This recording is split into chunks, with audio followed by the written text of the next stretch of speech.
3, 2, 1.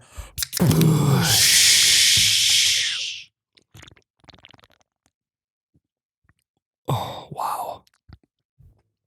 Oh my God, that's cold. Welcome back to You Betcha Radio Podcast. I'm Miles, the You Betcha guy, here with Ryan, the T-shirt guy, and we are the coldest podcast in all of the Midwest. Today we got a pretty just standard, solid podcast ahead of you. We're going to talk St. Louis. Ryan didn't get to go. We're going to talk the itch for lake season coming up. And then we'll probably close it down with some Game of Thrones talk. We only have a couple weeks left on that. And so let's get into the show. I would venture to say it's almost the nectar of the gods. Back, baby, back. I want my Busch. Oh my God, that's cold. Oh, you betcha, yeah. Yeah. All right, guys, welcome back to episode 19 of the You Betcha Radio Podcast. Like Miles said, we have a good show on our hands today. We're going to give you kind of the St. Louis Anheuser-Busch Toury recap in an upcoming segment. It's going to be a lot of fun. Obviously, I didn't get to go, so we'll talk a little bit about that and how many hours I'll be putting in here in the next couple weeks. Again, guys, just a few house cleaning items. If you've been enjoying the podcast so far, go follow us on social media. On all platforms at Oh You Betcha. That's the main hub for content creation, is those pages right there. You can also go follow myself at Ryan the T-shirt guy, kind of get a new perspective of the Oh You Betcha brand and kind of what we got cooking in the background. Now that the social plugs are over, the best part, guys, we had our biggest T-shirt launch last week. We have all the shirts open on the website. We have our brand new Nectar of the Gods Barley Design 2.0 up on the website. We got a bunch of different colors. If you go to the website and you cannot find a shirt that you like, I will be utterly surprised. Was that a humble brag by us, Ryan? Pretty much. There you go. Yeah. So not only do we have the shirts open, we have the Nectar of the Gods wooden signs, great for the man cave, the kitchen, wherever you're going to be drinking Busch lattes. Those are available, along with the Bev Buckle, the YB branded Bev Buckle, and the You Betty stickers are back in stock. And I just want to remind people that belt buckle can literally go on any belt. You don't have to have a belt that can only have a belt buckle. It's not going to look probably as solid if you put it on a regular belt buckle, just because your buckle will be to the left of the actual belt buckle. But if you're I just view the Bev buckles as literally like music festival money for that. I feel like you're just hanging out all day, just messing around. You got one of those on with your cut off jorts and whatever. Busch burp. Or a great gift for, Christmas stocking, or the 4th of July is another one I think is big for those. And so those are on our website right now. Did you talk about the hats yet? Oh my God. I forgot the hats. This is so new to us that I completely disregarded the hats. So if you're watching the Facebook or YouTube video, I have the gray front, black mesh back with the snapback available with the original Nectar of the Gods design on the front. So the hat's been flying so far. We kind of we had a good idea on how, what the anticipation for the hats was going to be. They've been going good so far. Yeah, they've been flying. Speaking of flying, Ryan. Yes. You could be flying around the lake in a brand new boat from U Motors, Motorsports and Marine, located in Pelican Lake and Fargo, North Dakota. They have all the best brands: Honda, Yamaha, Ski-Doo, Can-Am, Sea-Doo, Nautique boats, Super boats, Supreme boats. Literally all of the boats. And Avalon pontoons. If you mention this ad, you'll get 20% off parts and accessories. Some exclusions may apply, obviously. But you can check them out on Facebook, Instagram, but also on their website at umotorsinc.com, at umotorsinc.com. Don't forget that they're the one that hooked us up with a trailer to allow us to be able to go to all of our bar takeovers with the gear that we need. Basically made our lives 1,000% better. And so we are very appreciative of them.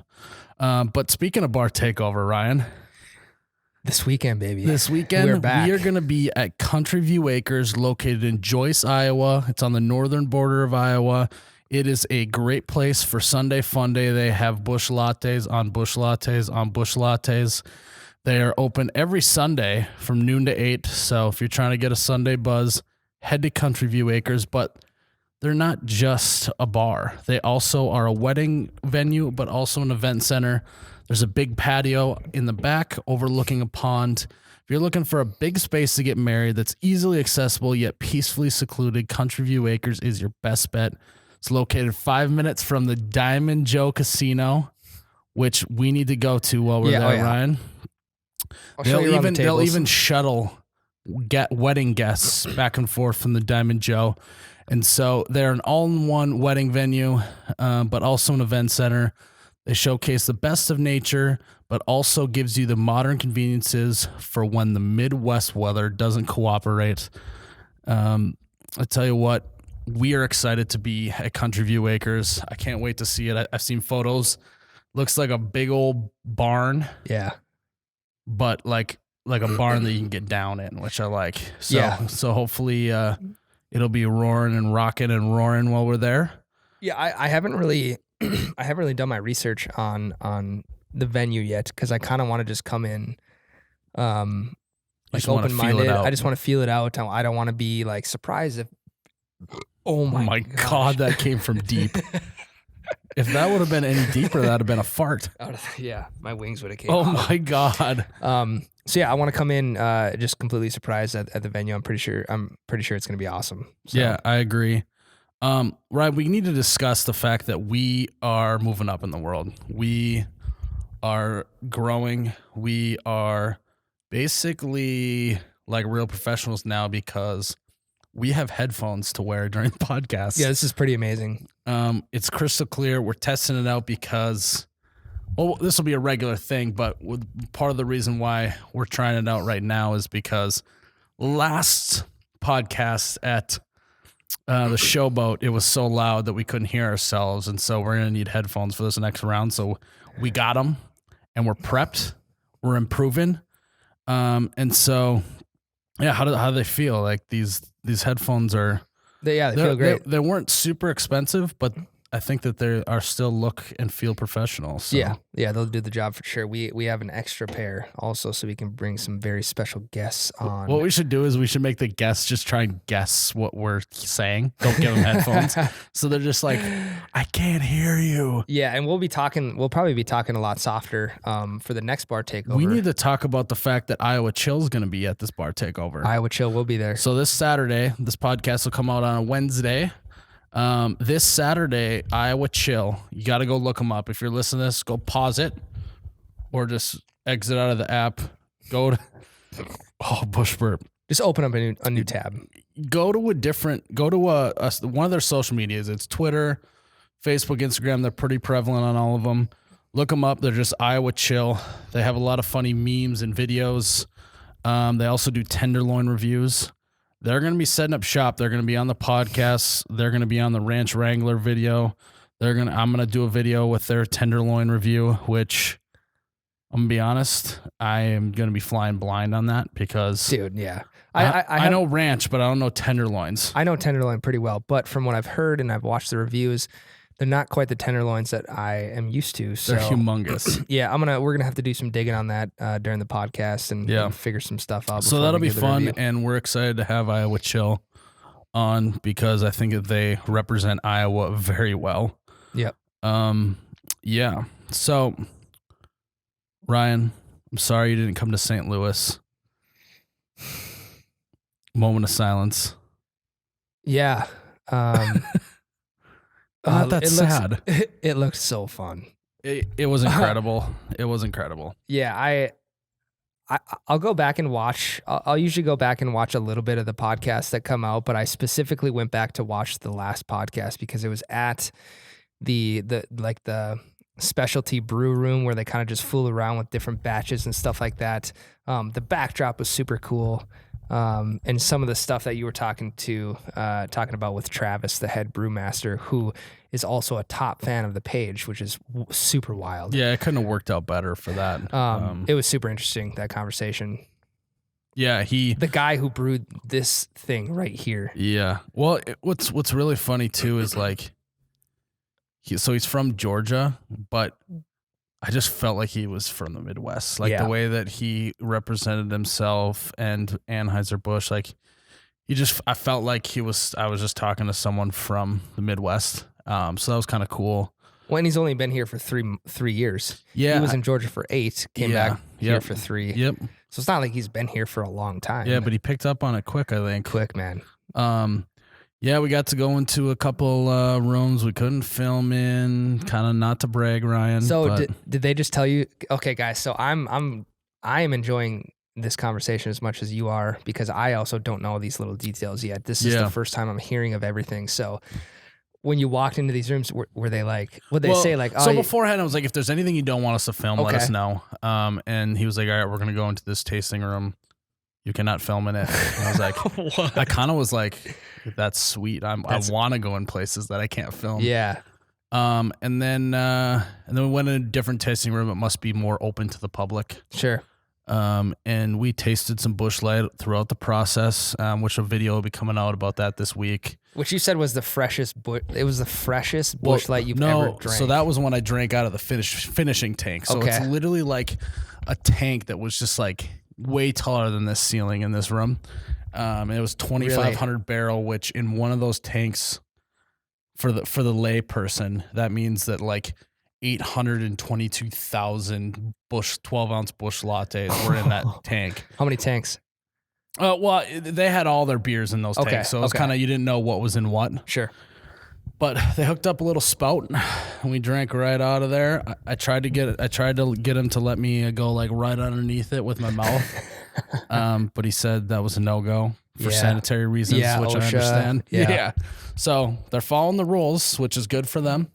Yeah, we tried it right out of there. It was super fresh. Now, when you say fresh, what kind of different taste did it have compared to just a normal one you buy at the store? It just was so clean and crisp. Clean and crisp. It's hard to describe, Ryan. Crisp. You probably won't ever get to taste it. How does that Probably feel? not, man. Which is why I'm a little bit bummed, but I was, I was here. The weather was nice. You were holding down the fort. Yeah, so that was really, really cool. The Star Shop, which was the place where we did the podcast at, it just felt like I was just at like a buddy's like home garage bar. That was just decked. Yeah, it was just like the guys in there and stuff are like just sitting around, just talking shop. Just like one of the guys who runs that specific like bar thingy, whatever. Oh man, he's like, yeah, I've been job. Yeah, God, I've been pheasant hunting in South Dakota, right by where you are. So like, it's just like, we're all just from the Midwest. We all do the same stuff. I want to say, Ryan, that they said something about they want me to come back and brew my own beer. So really, the guy might have said that, but I'm taking him up on that at any chance I can. Absolutely. So that was cool. I met the people that actually run the social media for Busch, who you interact with probably daily. Yeah, and you've just never seen these people. Well, what's really funny is it's just like now when they tweet, I can like put a face to it, And like, and you saw their personality behind the phone. And they said the same thing about me, even though I am forward facing and have it. They're like, we don't know what you're like or what you're thinking because we don't know you. So responding to you and all that stuff, we just don't necessarily know how it's gonna go. It was fun too to ask about like the not my Busch guy. I was gonna get to that, but let's hit on that right now. So you put out a video probably 2-3 months ago. Probably in February. Yeah, so Busch Light was doing this campaign down in Houston, Texas. San Antonio, sorry, for one of the Iowa bowl games. And you put out a video. Air quotes Jerry did the weakest Busch I've ever heard. So you put a video kind of out in retaliation. It was fun. It was retaliating. Yeah, it was kind of. It was edgy. It was edgier. Edgy. We're not that edgy here, but that was about as edgy as we've gotten. Basically, it was this guy stinks, and he is not my Busch guy. I'm the people's Busch guy, basically. Yeah. And so I asked them about that, and they're like, honestly, Miles, we didn't really know what to do. They were like, do we respond? Do we not respond? Is he turning on us? What is happening? But they navigated it by just, I kind of think they were just like, if we don't do anything, this will just blow over and we'll all be able to shake hands at the end of this. I mean, and then which is a good move by them, but it's just like, Yeah. it makes me laugh like I'm shooting these videos like in my living room at this point. And I got the people at Anheuser-Busch all like, what do we do? What do we do? You know what I mean? Yeah. They have to do some sort of strategy because I put out a video. Yep. Feels pretty good. Yeah. So like you said, you kind of, they hoped everything would just blow over. You'd shake hands, and you ended up filming kind of like a follow-up video with air quotes Jerry, at a local bar. Oh my gosh. You're so burpy tonight. And you guys had the opportunity to chat, and like the emotion of that original video kind of faded for you because you actually got to meet the Busch guy, and just like Busch Light got to meet you, and opinions were probably differentiated there. It's just one of those things. It's like, I think this was probably long overdue for every one of us to meet, hang out, get to know each other, and just do the like, all right, we're both going to keep doing our thing, and hopefully at some point we can just work together again and do something. And I think that's kind of how we left it. So it's good. And I kind of joked because the person who runs the Twitter, like, gave me their number and was like, hey, if you want to, like, if you have any ideas or anything, let me know. And I was like, you shouldn't have gave me that number. Because now I'm sending you ideas all the time. Yeah, you open up the floodgates. And obviously I was joking a little bit, but it was cool to finally get there. I've had one of the feedback that I thought was interesting was like that I put out a video saying we got to get to St. Louis, and then we like are able to clip them together and say we're going to St. Louis. That I think is the coolest part about posting content on social media. Yeah. It's always there. It's always with the recall, right? Mm-hmm. So like when we go, all right, we got to get to 100K. Then we do get to 100K. You can call back and say, oh, it only took us this or whatever. Yep. God willing that we keep doing this, a couple years down the road, it's also like we spent our first like 8 months doing this in my living room. You know what I mean? Like, yeah, I literally had to figure out which way to point the camera to make it look a little bit different than the last video because I was just shooting it in the living room. Yep. And so I think that part is pretty cool as well. But and I don't think I don't think like month 1 or month 2 into the You Betcha brand, were you thinking at that time like I need to get to St. Louis, or were you kind of just doing this for fun, feeling it out, seeing how it would go? And then once I feel like once the first big video hit and you got people to really latch on the brand of Busch, that's when you were like, okay, now we gotta get to St. Louis. I had done a few videos about Busch Light that had went. Because do you know what month it was when you shot the we need to get to St. Louis? October, and you started this in June, July, August. So but the first video didn't hit till August. So really it was like from August to October. Yeah. Set the sights high, Ryan. Yeah, for sure. So I just, let's backtrack a little bit. When you walked up to the campus is what you would probably call it. What did it feel like? Honestly, like in a really, like not, take what I say right here with a grain of salt. It felt very Harry Potter-esque. I was going to say the same thing. You know what I'm saying? Like yeah. It's like everything is brick.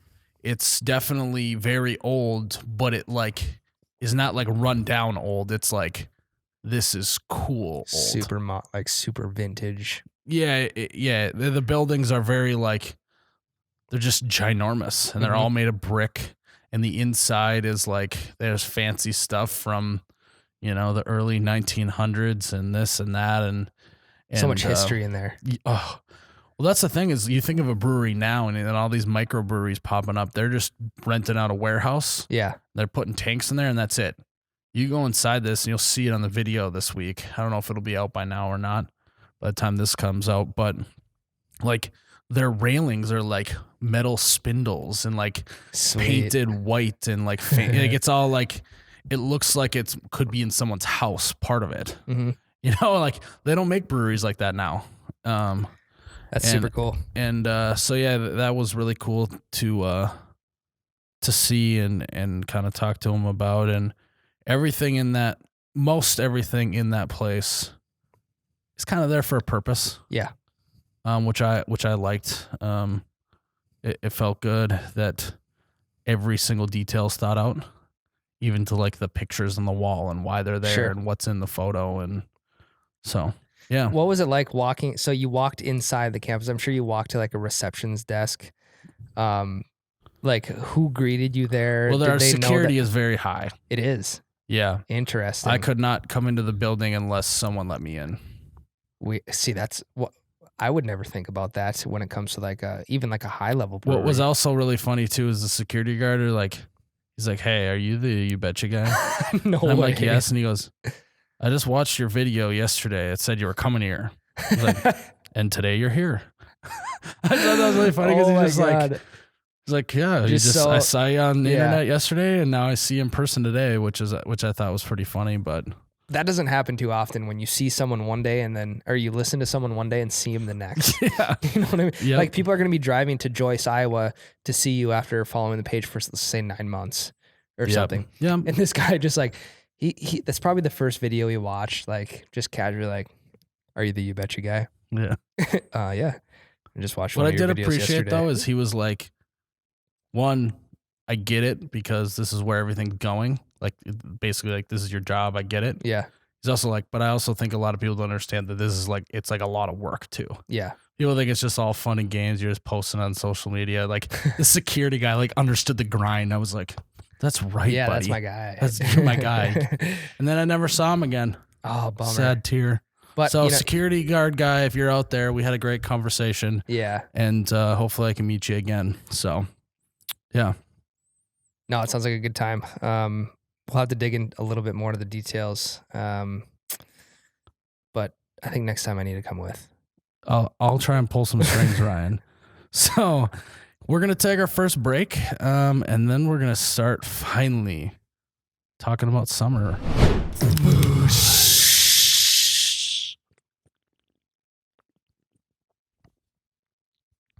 Oh my God, that's cold. Oh, wow. All right, guys, before we get into our second segment of the podcast, I want to talk to you guys about Gina's Designs of the Heartland. I tell you what, these guys make some phenomenal signs. If you're watching on the podcast, you can see it right here in front of us. They made this sign. They make handcrafted Nectar of the Gods signs, and it's straight out of America's heartland, so you can't argue with that. They are perfectly hand-painted with the best quality pine. You can grab one of these on our website or on their website as well. And it is the perfect decor to hang at your shop, man cave, or even your kitchen. I would even maybe hang it above my shower so I can always be with the Nectar of the Gods. But you can, these signs, Ryan, they bring out your inner Chip and Joanna Gaines. They are crafty, but they're also awesome to look at, and they're also masculine enough to drink beer with. You can hang, they come with a little hardware on the back so you can hang it on the wall. Again, this is Gina's Designs of the Heartland. We partnered with them, and they came up with an awesome design for the Nectar of the Gods. And I got word that they are going to be at the bar takeover. Yes. So if you are coming to the bar takeover and you want to snag yourself one of these signs, you're going to have to come check out their table or booth or Ryan, and they're going to have one together or whatever, and get a sign for yourself. I'm sure they'll have Busch Latte gear there as well. So go check out Gina's Designs of the Heartland. You can find them on Facebook, on their website. Again, that's Gina's Designs of the Heartland. Ryan, we were talking over the break that I think we should keep talking about St. Louis. Yeah, I'm making the executive call, the audible. Green 18, killing the segment for a second. And you had a few more questions about St. Louis that you thought the listeners would be interested in hearing. Yeah, so one of the things I was most intrigued of is the temperature that Busch Light is actually stored at, like the perfect temperature. And, there's a lot of us who will just go grab a case from the liquor store. They might throw it in the back of their truck, grab it an hour later. It kind of loses some of that coldness, I guess you could say. And it tastes good still, but there's like this, it's in the formula. Yeah. So apparently they keep it at 37 degrees for whatever reason. It must. My guess is because have you ever had like a beer that's like literally like almost like slushy cold? Yep. It doesn't have as much taste. Okay. I don't know if you ever done that. I've felt that way. Mm-hmm. That if it's like really, really, really cold like that, it doesn't have as much flavor. Sure. But also it can start tasting weird if it's not cold. Yep. And so I think the 37 degrees must be the perfect temperature for that. Again, don't like say that I'm an expert on this and saying that that's law because I kind of just made that off the top of my head. Yeah, you are a scientist, but you're not that kind of scientist. Yeah. And so, from my understanding, that's basically what was going on with that. But it's good to know. So I'm gonna have to check the fridge in the bunker to 37. see if it's at 37. We'll have to get like a little thermometer and throw it in there and make sure it's at the right temp. Yeah, well, and he talked about on the podcast that like there's enemies to beer, right? It's heat.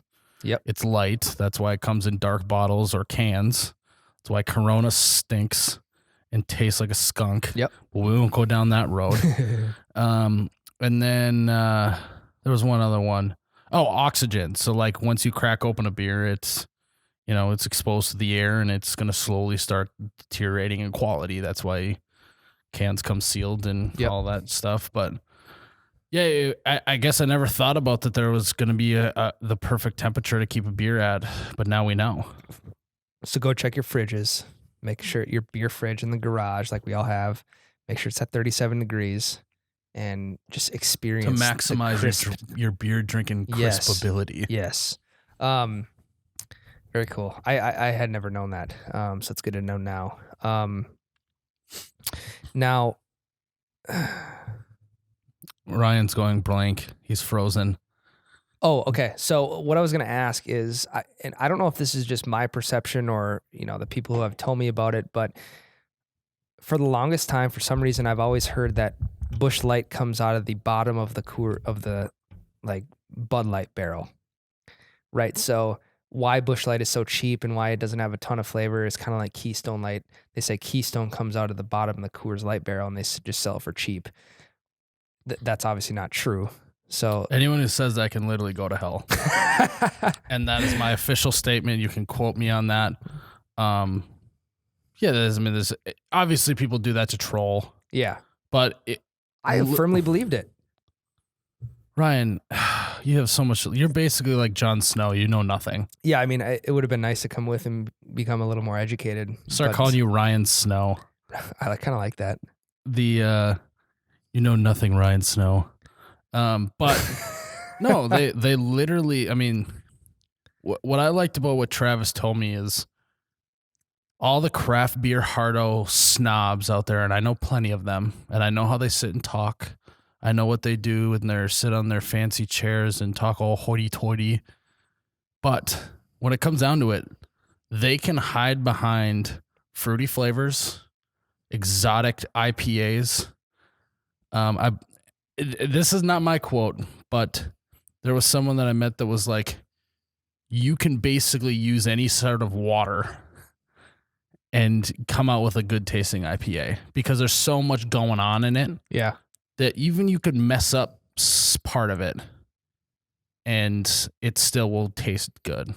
Because there's so many different flavors. What does a good IPA taste like? There's not just like this. Well, so basis in the middle. For example, like right now, the big thing is like raspberries or mixed berry or Yeah. passion fruit or even like cereals and stuff like that. And all of those flavors, yes, I understand that that's part of a craft beer and people like that. I'm not undermining that, but you can be not as good at brewing beer because you can hide behind those flavors.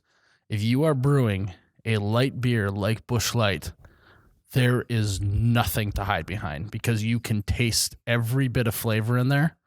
And so if you mess up even the tiniest thing, you can taste it in the beer. And I thought that was pretty true. And I'm sure there's going to be craft beer hardos and snobs that are going to be like, that's not true. But it is. It's like, it makes so much sense because just tasting the different stages of it, because you taste it when it's, when they're put it through the mash and the whatever and filter it, all that stuff, taste it at each stage. It's like, all right, this makes sense as why Busch Light is different than other beers, and why you're able to get the same flavor. Okay, so like, can we just talk about how absolutely bananas it is that think about the volume of Busch Light that they put out per day. Mm-hmm. And every single Busch Light tastes exactly the same. Yeah, that's insane. Since 1989. They may have changed the recipe a little bit over time. I have no idea if they did that. But generally, they literally get it to taste the exact same every time. Travis told me that they have to take the water that they get from the city, which has already been purified, and they have to purify it themselves to get rid of the chlorine in the water and all that stuff to make sure that it is the perfect, like, just type of water. Just before they even start the process, they have to filter it. They're like, we have basically a giant Brita filter that we run it through. Really? Yeah, I mean, that was the dumbed down version, but yeah, it's just like, yeah. So anyone who says that it's like this cakewalk to brew one of those beers, once you get a real behind the scenes look, it's not as easy as you would make it out to be. Yeah, I mean, like they say in weightlifting, the iron never lies. 45 pounds is 45 pounds, but That's right. The recipe never lies. Yeah. You're going to get what's put in. I would love to see. Now, don't get me wrong. There's definitely microbrewery brewmasters and owners and stuff that are really good, and they probably can make the same taste over and over and over again on a light beer. But I imagine there's a lot of second-tier breweries in the United States that are like just shooting from the hip and throwing in flavors so they can screw up a little bit and no one really notice. Interesting. Yeah. You talked a little bit about the Natter Days launch. What did what all went behind the scenes on that? How much of that did they brew up? Is that going to be like a seasonal thing, or what are they going to do with that sub brand, I guess you could say? They basically said that it was going to be just a trial at first. Sure. See how it goes, which I get. And how did they trial that? You also mentioned that they kept it secluded to like bars within Missouri, correct? I have no idea. I don't remember that. I'm pretty sure. I thought I heard you and Travis talking about that. They did a test run around the area to see how it would go. Oh, maybe I must have been thinking about something else when that was going on. I was behind the Stardust bar. Yeah, you were actually there. I was there listening. No, yeah. So, yeah, all I know is they did a trial run and basically see how it goes. I actually had some inside information that I can't share with you about Natter Days. Just behind the scenes stuff of like more marketing wise about it, which is just kind of cool to say. It's fun. It's fun to hear. Oh, Busch burp. And so, yeah, so that was kind of cool to find out all the little behind the scenes stuff. Also found out some more stuff happening in the future that's going to be going on with the Anheuser-Busch that I cannot tell you, Ryan. So just teasing you. But I want to be on record that I know some stuff right now. So when it finally does come out, I can say that I knew that beforehand. And I did not know that beforehand. Yeah. So. But it was the Natter Days thing. He was a great sport about me like ragging on it. He understands. That's the thing is like Spotted Cow people, no sense of humor whatsoever. They couldn't take a joke to save their life. and I don't really care if they listen to this and hear that because they literally cannot take a joke. Travis, I ragged on one of his beers and said it was like tasted like a fruit by the foot dipped in Busch Light, and he thought that was funny. Like he gets it. He gets that's his joke. Yeah. So yeah, the Natter Days, they say that something like that starts. When it starts as like a big combination of the brewer, but also a lot of the marketing team with the brand team and all of that just kind of mushed together, and they kind of come out the other end with something like the Natter Days. That's so crazy. You never think of that side of Anheuser-Busch, like the people behind the scenes who are collaborating with the brewmasters on what this can should look like, because this is what the beer is going to taste like and what's going to go into it, and the length of campaign you're going to run around it. And I would have loved to be there. I like this. I like making you feel bad. I didn't know I'd like it so much. Yeah. What another thing was cool too, which I don't know how many people can say this, Ryan. I'm gonna keep patting my back. Let's hear it. I was not able to get to the Clydesdales like stable or wherever they're kept, and so I was at the Star Shop doing the podcast, and it's not far walk or anything, but they literally walked a Clydesdale over to the shop so I could like pet them. And do you know which one it was? Which one in the line? I don't know which one in the line, but the name was Royal with an R. It wasn't the one that was in the last Super Bowl commercial. Okay. Because that one, I guess, the name was King. Okay. You think you're gonna have that guy in the? His name's King. King of and course. Royal. Yeah. Yeah. It's like a cool like culture that they have. Think about this. They have someone employed or multiple people employed. Lots of people just to take care of these horses. So they actually have Clydesdales located throughout the U.S. So they don't have to travel as far. Gotcha. So they have it. They have like almost like squads of them, right? So Squad. Yeah. And so I know like, okay, if they're going to travel, I know you're like thinking like a horse trailer, right? Like it's like a big metal cage with like the holes in the side of it or whatever, you know?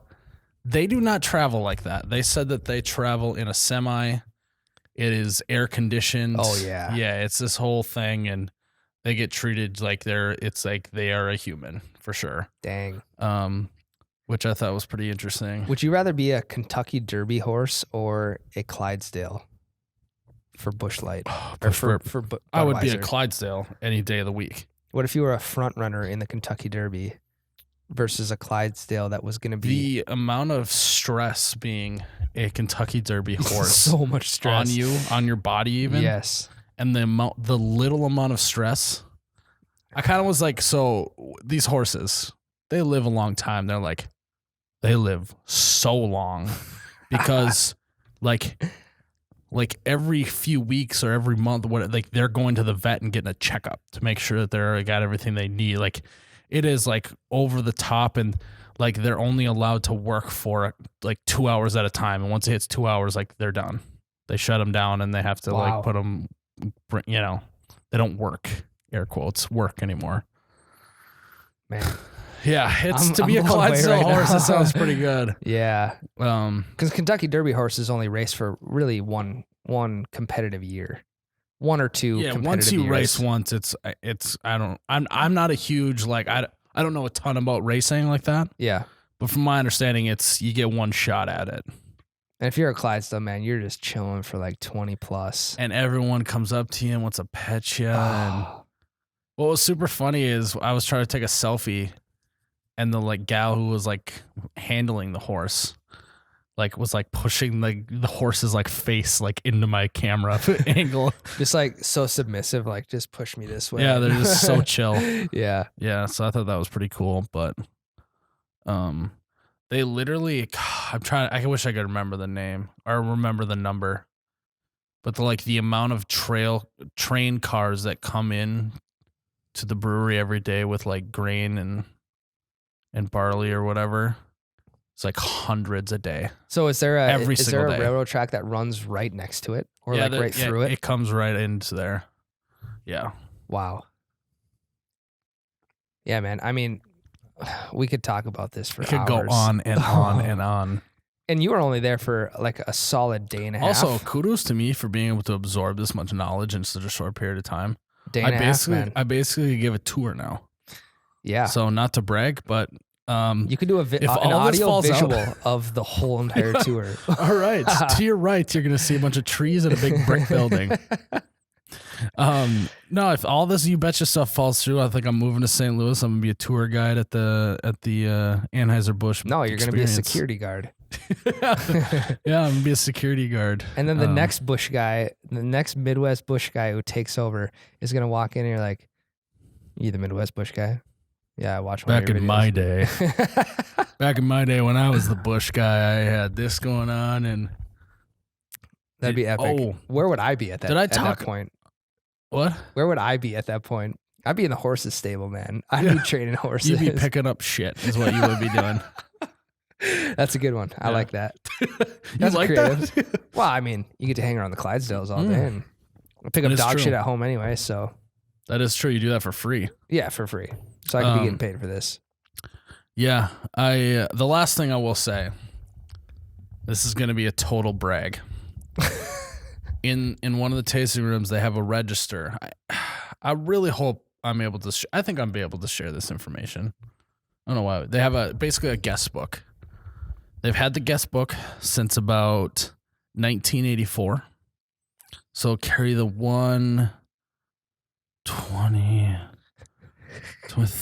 35 years. 35 years. They've had the book for 35 years. Max, there was about 10 pages filled out. So in 35 years, not that many people have signed this book. No.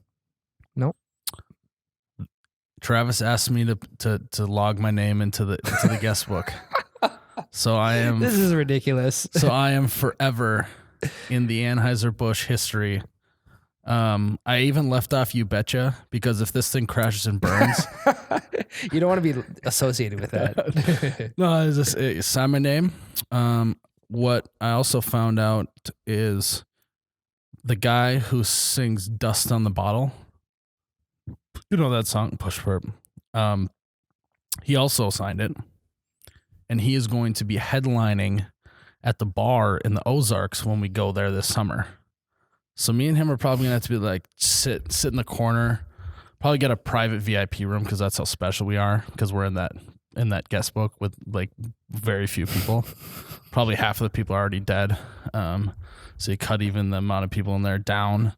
We'll probably have to sit in a room. We'll probably sip Busch Light out of champagne glass, their pinkies up, and be like, just talk about all the stuff that happens in that tasting room that no one ever knows about. Where will I be at this time? You'll be picking up shit. Yep, that's what you'll be doing. So I'm really hoping actually that like we can get him on the podcast. I'm gonna try and pull as many strings as I can because that would be cool to have him, especially with a song that's so iconic. But yeah, so that's my That's crazy, humble man. brag of Yeah. suck it, Ryan. I got to do that and you didn't. But yeah, Justin Thomas is in there too, the golfer. I actually looked at Justin Thomas's like Facebook page or something, and maybe it was, I don't know, but I saw pictures of him signing it, and so I knew it was him. It's iconic. It's yeah, You get photos and video. Will We that be in the actually- vlog? yeah, it'll be in the vlog. Nice. Yeah, now I'm thinking about it. This It is going was to be in a the sweet vlog. vlog. Yeah. I don't know how storyline wise it's going to go. Like, I don't know how many times I was like, okay, that's the end of day one or whatever. But I know that it's just going to have a lot of like cool stuff in it. So it might be more of like a picture book than a story book. Yeah, man, I'll be excited to watch it since I didn't get to see any of it. Oh, relax. You made it in the first vlog. So yeah, you have to go check out our first ever vlog. It was Being You Betcha. Is what we decided to call it. Don't know if it was the perfect name or not, but that's what we're rolling with. You can check out what happened, at least part of what happened at the first ever You Betcha bar takeover at Showboat Saloon, Wisconsin Dells. It's on YouTube, Facebook. I'm excited to go back there. You're confident we're going back? Yeah, of course. I think we're definitely going to be going back next year. I think it'll be same time of the year. I don't think it'll be snowing. I would maybe even like to go 1 week later. Sure. Just so the weather's just a little bit better. Yep. I imagine this starts to get a little more busy with like the mini golf courses and families starting to come, whatever. Mm-hmm. But yeah, it was fun. The dad's trying to scoot away from the hotel room after I'm going to go look for some ice. listening They're to gone for screaming kids hours. all day. Yeah. I'm just going to run to the gas station quick. Well, that segment completely turned into Busch Brewery talk. But I honestly think that is okay. We can save summer talk for the summer, Ryan. How do you feel about that? You got any more questions to talk about? Yeah, a lot, but oh, by the way, not to brag again, we got to sit in the Anheuser-Busch suite at Busch Stadium. Yeah, I wasn't even going to bring that up. We saw Bryce Harper hit a grand slam. Yeah. Other than that, it was pretty boring. Yeah, getting to sit in a suite, a full-on bar. It was a bar in there. It was not even a suite. It was like the Showboat Saloon inside of a suite. Yeah, it was pretty cool. Got pretty lucky. That's one of those things that's like you just don't get to do. No. You You sat in the Busch suite. unless you unless you work there or you're like filthy rich. You just don't get to do that. So that was pretty cool. I'm dusting my shoulder off. Like, Ryan, brushing. maybe when you grow up, you can start to do stuff like this. Yeah, You get man. older. The Ryan T-shirt guy brand's going to pop. Yeah, you gotta start posting content and figure out how to do your own content, so you don't have to wait on me to edit it. This is funny because before this you said, "Oh, Premiere Pro sucks." Push burp. I don't want to get into that. Yeah, I'm well, good you at have printing. to. I'm really good at printing T-shirts. Then just do that, and you're good Yeah. to go. Oh yeah. Oh yeah. Oh yeah. Right. We're gonna take another break, and then without spoiling it for Ryan, I'm gonna do my very best to talk about season 8, episode 5. The second to last episode. It was supposed to be a big Really? episode, which it was. There's only 6? Yeah. Oh. We'll talk about that after the break.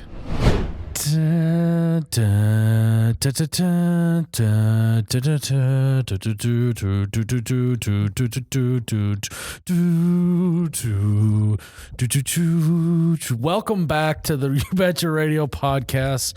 As you can tell, we are about to talk about Game of Thrones. Ryan, you're on season 2. Season 2, episode 2. Now I don't normally give into like social pressure, but I did the it this launch time. of Game of Thrones season 8 was so big. I literally had to start watching. So I started season 1 probably. I watched season 1 episode 1 when season 8 episode 1 came out. So Yeah. I'm exactly 8 seasons behind, or 7 seasons 7 behind. seasons behind, yeah. So I got a little ways to go. Again, please do not try and spoil it for me. All This right. means a lot. I'm going to talk about season 8, episode 5 without spoiling it. That's gonna be tricky. One, But good luck. the big hype about season 8, I think, is damaging season 8. Okay. Because everyone expected, almost like, it's like one of those things where, like, if you're going to shoot a free throw, the longer you take to shoot the free throw, the more you have time to think about it, and the more chance you have to miss, basically. Okay. Or like they say, like if you catch a ball on the perimeter and you shoot a 3-pointer, if you just shoot it right away, you have a better chance of making it than if you gather yourself, whatever, because you're thinking about it too much. I think that they gave us too much time to think about season 8, and it's damaging it in that people's expectations are in such a weird spot. Partly because, like, the books also are not doing it. Like, everyone thinks that like the books are the same as the TV show, and it's just not true. No. It never is for any book to movie similarities. It's never the same. There's always those minor details that they throw into the book and not the movie. Well, there's stuff they can't do because there's only a limited amount of time. Right. And that's part of it, but it's just, I actually, this is how I feel right now because I know that once I watch, because I almost feel like watching season 7 and 8 straight through, and I think I'll feel differently because you're watching these and putting it under a microscope, each episode of like this one episode, and it's just one at a time. You just put it under a microscope, but like if you just watch it all the way through, I think it'll feel better. And that's what I'll end up doing. So yeah, so I'm going to feel lucky, a lot better. Yeah. Oh my gosh. Oh my God, that's cold. Yeah. Episode 5, to anyone who says they couldn't see it coming or they can't believe that it happened, they just need to just like move to Canada or something because they're an idiot. I actually said at the beginning of the season that a certain character was going to turn into a villain that you didn't necessarily think or didn't necessarily want to turn into a villain. How do you characterize a villain on Game of Thrones? Because I feel like there's a lot of bad people. And that's the thing is why most people are upset. Because this episode, there was like people who were either villains, did some stuff, and ended up having things happen that weren't. This is so hard not to spoil.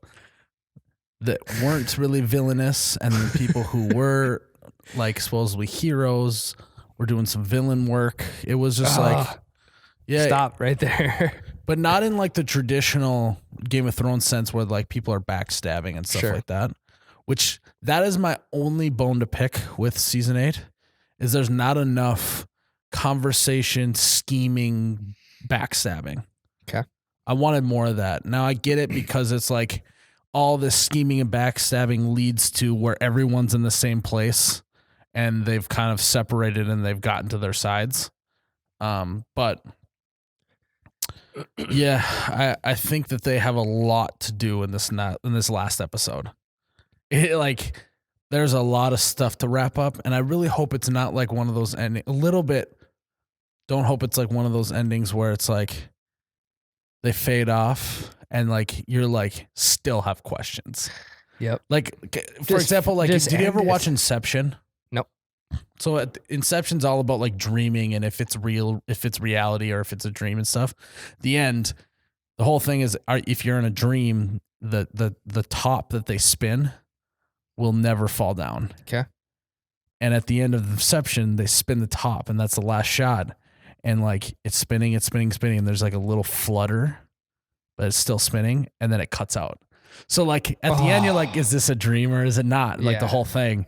And so I hope it's not like where like a character does something and then there's like ends up walking away and then it just fades to black and that's it. Or like, you know what I mean? Like just something like that. I have a feeling that's what it's going to be like. I've also heard that there's going to be like spin-offs of Game of Thrones. So maybe like a certain character having, or being like the main character in another spin-off show or something like that. There's so many rumors out there. Yes. So don't know what to believe. Maybe I'll believe all of them. I don't know. Well, so yeah, I read that there was like 3 confirmed spinoffs or something. Okay. So I'm excited about that. I don't know how hard I'll dive into them. Yeah. I mean, you just can't compare. I started reading the books because I don't want it to be over. I was going to say, what are you going to do when it's over? I'll read the books because, and don't get me wrong, I'm like on record not a reader now. I used to be at one point in my life. Yeah. But I'm such a slow reader and I just don't like reading that much. But, you know, I'll read 20 pages here and there. I got plenty of time. George R. R. Martin is in no rush to get those books done. So I got plenty of time to read them. Yep. Plus I have the rest of my life to read them. So why not let Game of Thrones last my entire life? So how much do you wish you were in my shoes right now? I'm asking a lot of questions. I'm just scratching the surface of season 2. Yes and no. Oh my God. You can't hear it on the podcast, but the neighbor is like blasting his bass. We have a wild situation. Podcast night. Yes and no. I was actually really glad that I got into it before it was like as popular as it is now. Yeah. Because that was like season 7 for me was like, that was like just sheer bliss, not to get super sappy, but it was just like, I finished season 6 and then like a week or two later, season 7 started like it did for season 8, week by week. Mm-hmm. And yeah, it was kind of popular, but I was still like, I was the only one of my friends that was really watching it that I knew of. And so I was just like figuring it out by myself. And I think they did a really good job with season 7. It was just like the best. It was the best. Season 8, sometimes popularity ruins some stuff. You know what I mean? Like, it's just not as cool because all of the true like bred Game of Thrones stuff gets eliminated a little bit with all the memes and stuff online.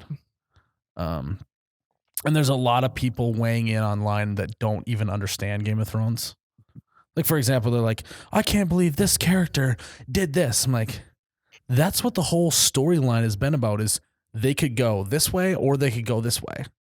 Well, at this point, they went that way instead of that way. Like, it's just, that part just irritates me. But I think there's going to be some sort of massive betrayal in season 8, episode 6 to close it out.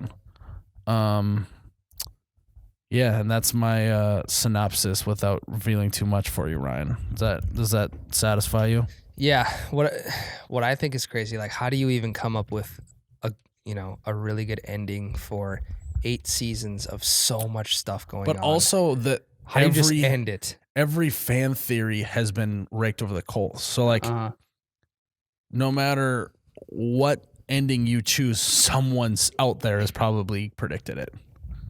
So that's tough too. I'm on record for my what did you say again? Prediction. I said, I'm pretty sure the Night King, like, we'll have to go back and look at the footage. It's on record. The Night King like teams up with Daenerys or Daenerys beats the Night King. It's something with those two. Don't quote me on that. I'm gonna go have to look back at it. Yeah, we'll have to look at it for next podcast. But yeah, man, 1 week left. We won't be able to recap the show and my final thoughts until 2 weeks from now because we won't have seen it yet because we'll do it live from Joyce.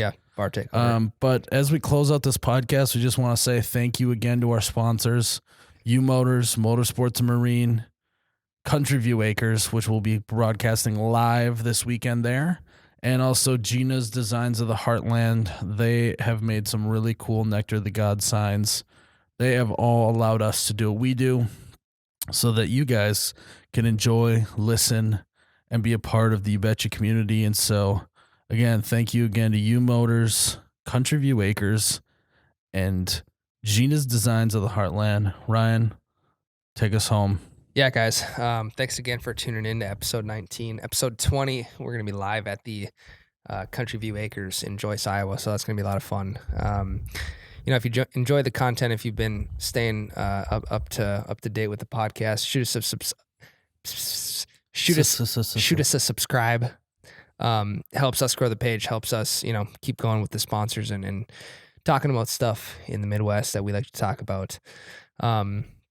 And if you've been enjoying the content in general, remember, go follow us at OU Betcha on all social media channels. And then go check out the biggest t-shirt launch we've done so far.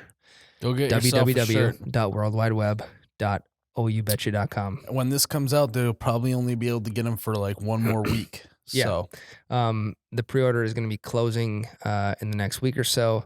So go check it out. Like I said, if you go to the website and there's a shirt if you can't find a shirt that you like, I would be very surprised. You got to DM Ryan then. And, DM me. I didn't do my job. There's a lot of cool stuff on the website right now. So go check it out.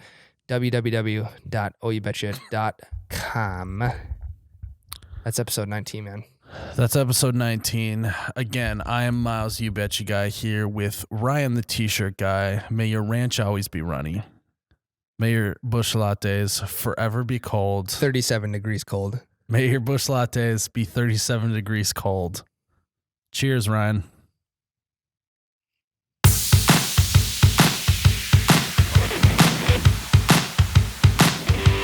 Oh my God, that's 37 degrees cold.